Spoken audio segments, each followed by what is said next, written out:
So we already knew that Toyotaro was going to draw something for us to tease exactly what the next arc and the future of Dragon Ball Super's manga is going to be. But not only did I not expect for him to go this hard on the artwork that he did, but at the exact same time, we actually got a direct tease as to what the next chapter is going to be of the Super manga, and I believe 100% that we finally have a connection between the Dragon Ball Super manga and the Dragon Ball Daima storyline. So in this video, I am going to be giving you guys all the information on everything that just came out today. And as always, if you love Dragon Ball, I cover Dragon Ball. It's a match made in heaven. Hit that like button, support the channel. You guys are awesome. Let's go ahead and jump in. First, let's get into something that's actually extremely wholesome, and that is that we got the designs for Majin Ku and Majin Du from Akira Toriyama himself, rest in peace.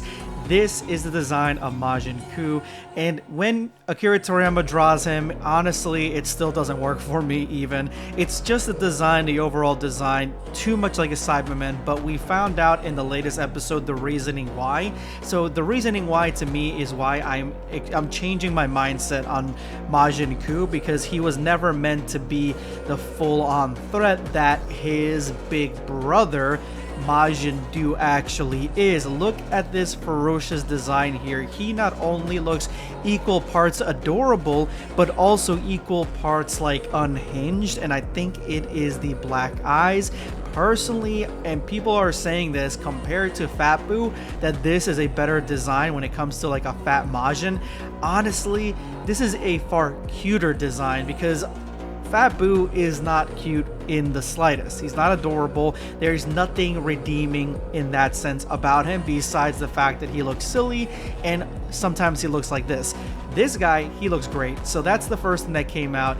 But what we got in store, guys, I could not have expected at all, because we actually got what the next Dragon Ball Super manga arc is going to be announced, and it was announced on 3 different stages, 3 different panels at the V-Jump stage, and that is this, the Clean God arc. It's a mini arc, like almost like a small little transitional arc, I would say, in between Dragon Ball Daima and the next Dragon Ball Super manga. That's right. Now, it's not 100% confirmed when this arc is supposed to come out. It's supposed to come out in a few months, though. It did say early 2025, but it's not saying January or February. But honestly, it looks like more than likely this is going to come out right after Dragon Ball Daima. That way they get the Dragon Ball Daima story completely out of the way, and I'm assuming whatever they build in Dragon Ball Daima is going to bleed through into this next arc, even though it is about the Clean God, who is a fictional character. Essentially, I thought he was fictional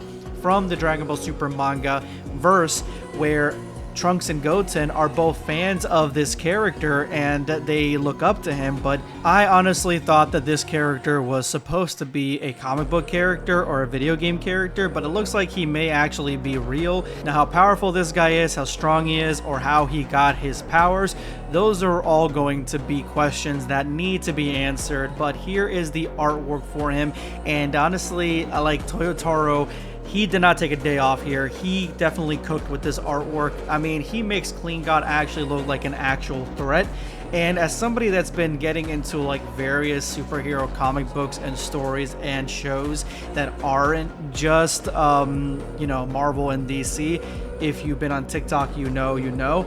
I think that this is going to be really fun. I'm actually excited to see this. It's a mini arc, so probably maybe a month or 2. That's basically it, but it's supposed to be filler for the next arc, basically setting it up. And the fact that we're going to be getting something else that's in that time skip era in the future instead of the past, that's really what I'm excited about, because we've been, you know, in Dragon Ball Daima for quite a while, and that takes place in the past. And when we did have the Dragon Ball Super superhero arc, that superhero arc actually had a lot of information, not just from the superhero aspects of Dragon Ball Super, but also what's going on with Goku, Vegeta, Broly, and all of that. So this is going to be very, very interesting to see how this fits in, but this is the moment you guys have been waiting for. This is the artwork that Toyotaro teased at the beginning, or I think at either the beginning or the middle of last month, that he said he was going to do something for the V-Jump stage, and this artwork shows us a character that we have seen before slightly in a completely high definition and new take, because we've never seen him like this, and that is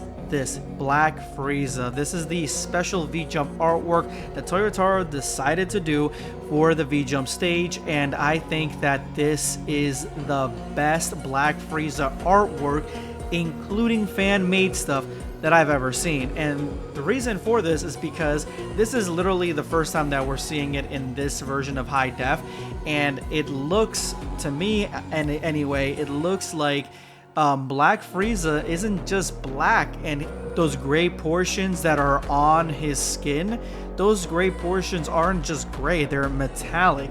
So he's almost, instead of golden, he's like a shiny metallic, which really brings us back to maybe not this guy, but definitely this guy. I mean, if Metacooler was not the inspiration for Black Frieza, I don't know who was, because this looks exactly identical to Black Frieza, and it is I guess resembling artwork that was made years ago for Black Frieza. That's kind of the homage to it.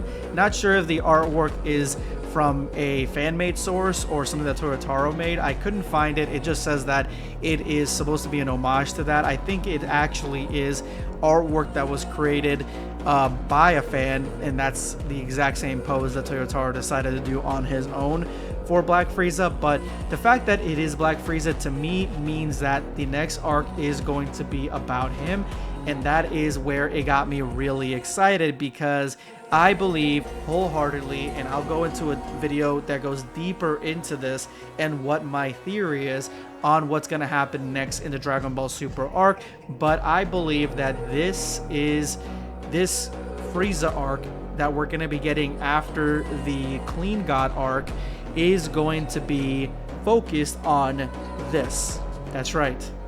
And if you remember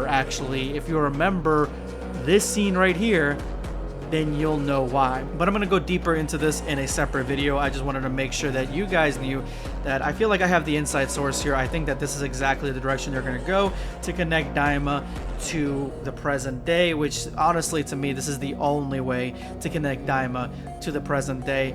But let me know what you guys think in the comments. Subscribe for more content.